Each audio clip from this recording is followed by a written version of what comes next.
Bonjour tout le monde, j'espère que vous allez bien. Bienvenue dans cette vidéo dans laquelle on va étudier un lymphome très agressif qui est le lymphome de Burkitt. Le lymphome de Burkitt, il est caractérisé par trois formes. Il y a la forme endémique, la forme sporadique, ainsi que la forme associée à un état d'immunodépression. On va essayer de voir les aspects morphologiques classiques de cette entité sur une série de trois cas.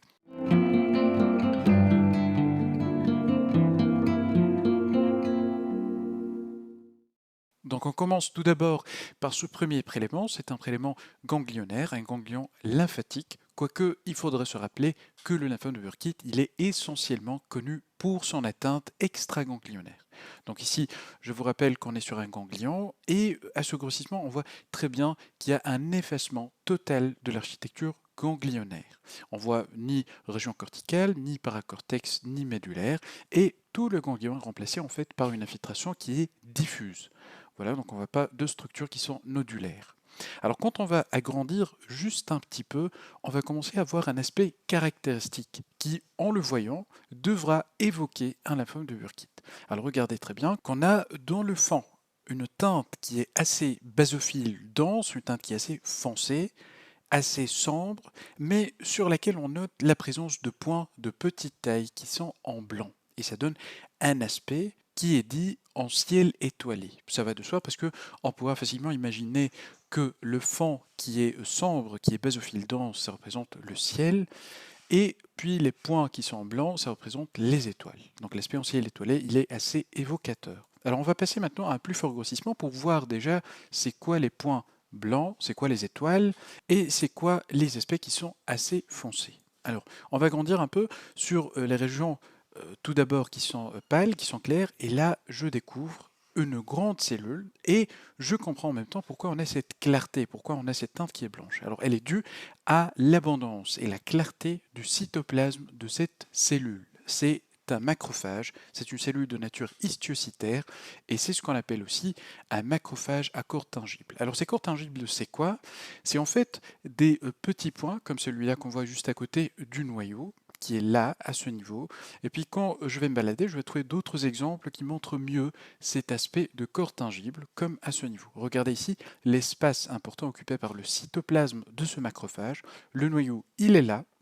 Et puis on note la présence de petits points qui sont assez denses. C'est les corps tangibles et c'est en fait les produits de dégradation des noyaux de cellules tumorales. Donc les cellules tumorales, ce qui va se passer, c'est en fait qu'on a beaucoup d'apoptose, beaucoup de cellules qui vont mourir et leurs fragments, surtout nucléaires, vont être phagocytés par cette cellule macrophagique. Un macrophage à corps tangible, on voit ça dans tous les espaces qui paraissent clairs. Alors juste à côté, autour de ces cellules macrophagiques, on a nos cellules tumorales qui étaient à l'origine de cet aspect assez foncé. Les cellules tumorales, elles ont un aspect assez monomorphe, on voit très bien qu'elles se ressemblent, et puis leur noyau, il est assez arrondi et de taille moyenne. Alors, quelle est la structure qu'on va utiliser pour comparer la taille de ces noyaux? C'est le noyau du macrophage lui-même. Donc on va utiliser ce noyau de cette cellule macrophagique ou bien mieux que ça celui-là. Et si on compare la taille de ce noyau avec celui de la cellule tumorale, on va trouver que c'est à peu près la même taille. Donc on a les noyaux des cellules tumorales qui a la même taille qu'une cellule histiocytaire. En plus de ça, on voit des formations qui sont plus basophiles que le fond de chromatine de ce noyau, c'est des nucléoles et ils sont souvent multiples avec en moyenne 2 à 5 nucléoles par noyau. Donc on voit par exemple sur ce noyau qui est bien limité la présence de 1, 2, 3 nucléoles. À ce niveau, on voit 2 ou 3 nucléoles. Si je me balade, je vais trouver d'autres exemples avec plus de nucléoles, comme par exemple à ce niveau, ou bien à ce niveau. On a 1, 2, 3, 4, 5, probablement 7 nucléoles en total. Ces nucléoles sont d'aspect basophile. Et puis, si on observe les contacts maintenant entre les cellules tumorales, on aura l'impression d'avoir un certain moulage. Ça veut dire une certaine prise de forme du noyau de la cellule tumorale par rapport à son emplacement entre d'autres cellules tumorales. Regardez cet aspect de cette région-là. Ce contour, on voit très bien qu'il est un peu rectiligne pour s'adapter à cette position entre les différentes cellules tumorales. C'est une prolifération qui est assez cellulaire et qui est très mitotique. Alors si je vais chercher, je vais tomber facilement sur des figures de mitose comme par exemple à celui-là. Si je vais essayer de me balader un peu, je vais tomber sur d'autres figures de mitose. comme par exemple à ce niveau ou bien à ce niveau aussi. On la trouve également ici, une jolie mitose à ce niveau. À ce niveau, on note également une autre mitose. Donc c'est assez mitotique. Et il y a également des corps qui sont apoptotiques. Et comme on l'a expliqué, c'est des corps qui vont être phagocytés par les macrophages à corps tangibles. Il est possible également, dans un lymphome de Burkitt, d'observer des agrégats histiocytaires qui vont former des fois des granulome épithéloïde avec un aspect qui ressemble à ceux qu'on va rencontrer dans le cadre d'une sarcoïdose. Voilà, donc c'était le premier cas sur une résection d'un ganglion. Alors passons maintenant à un deuxième exemple sur lequel on a à observer ce lymphome de Burkitt sur des carottes biopsiques. Et donc c'est une biopsie à partir d'un ganglion. On voit très bien nos carottes avec une teinte dense basophile et puis on aura à chercher dans l'étape qui suit l'aspect caractéristique en ciel étoilé. Il suffit généralement d'agrandir juste un petit peu pour pouvoir voir cet aspect de ciel assez dense et basophile sur lequel est implanté nos fameuses étoiles qui sont des macrophages à corps tangible. On les voit très bien ici, avec ici une jolie cellule macrophagique, son noyau il est là, et puis on voit les corps tangibles, c'est les fragments de noyau de cellules tumorales. Tout autour, on a nos cellules tumorales, un aspect assez monomorphe, on voit très bien la taille des noyaux qui rappelle celle du noyau de la cellule macrophagique, et puis on voit très bien la présence de plusieurs nucléoles. Il y a un certain degré de moulage, donc avec des bords qui sont un peu rectilignes lorsqu'on voit le contact entre deux cellules tumorales adjacentes. Les mitoses elles sont assez fréquentes, on voit une figure de mitose qui est là. Si on va chercher, on va tomber sur plusieurs autres figures de mitose, comme par exemple ici probablement. Si je cherche un peu plus, je vais trouver sûrement d'autres. On voit par exemple ici un exemple de mitose, et puis on voit également à ce niveau des corps tangibles qu'on trouve à l'intérieur de cellules macrophagiques. Voilà, donc c'était l'aspect morphologique assez caractéristique de ce lymphome de Burkitt. Et puis, j'aimerais vous montrer un caractère qui n'est pas très bien visualisé sur les colorations HE, c'est le contenu cytoplasmique des cellules tumorales. Et pour les voir, on va les observer sur une autre coloration et sur un deuxième type de prélèvement. Alors la coloration qu'on a utilisée, c'est la coloration MGG, et le type de prélèvement, c'est un prélèvement cytologique à partir de la moelle osseuse. Et donc, il s'agit ici d'un médulogramme. Alors, on va grandir au niveau d'une certaine région. Donc, on voit très bien la présence de régions qui montrent une cellularité qui est un peu moyenne, avec beaucoup de cellules qui ont pris cette teinte qui est violet. Et cette teinte, elle est due à la présence de beaucoup de noyaux. Alors, on va agrandir. Donc, on va choisir, par exemple, cette région, là où on va passer à un plus fort grossissement pour voir l'aspect des différentes cellules tumorales. Alors ici, on voit très bien une population qui est monomorphe, on voit beaucoup de cellules qui se ressemblent et qui montrent un volume qui est modéré de cytoplasme, des tailles qui sont moyennes concernant les noyaux, et puis ce qu'on a à montrer au niveau de ce prélèvement, c'est surtout le contenu du cytoplasme. Regardez par exemple cette cellule avec son noyau qui est de teinte violet, et puis le cytoplasme tout autour qui a ces teintes un peu bleutées. Donc un cytoplasme qui est bleu et un noyau qui est violet. Alors au niveau du cytoplasme, on a des gouttelettes lipidiques qui paraissent claires. Et c'est ça ce qu'on trouve au niveau du cytoplasme des cellules d'un lymphome de Hodgkin. Si on cherche, on va tomber sur d'autres exemples. Par exemple ici, regardez le noyau en violet et puis le cytoplasme en bleu contenant des gouttelettes lipidiques. Les gouttelettes, elles sont observées à ce niveau également. On les voit en nombre de 2 ici, ici peut-être 3 gouttelettes lipidiques.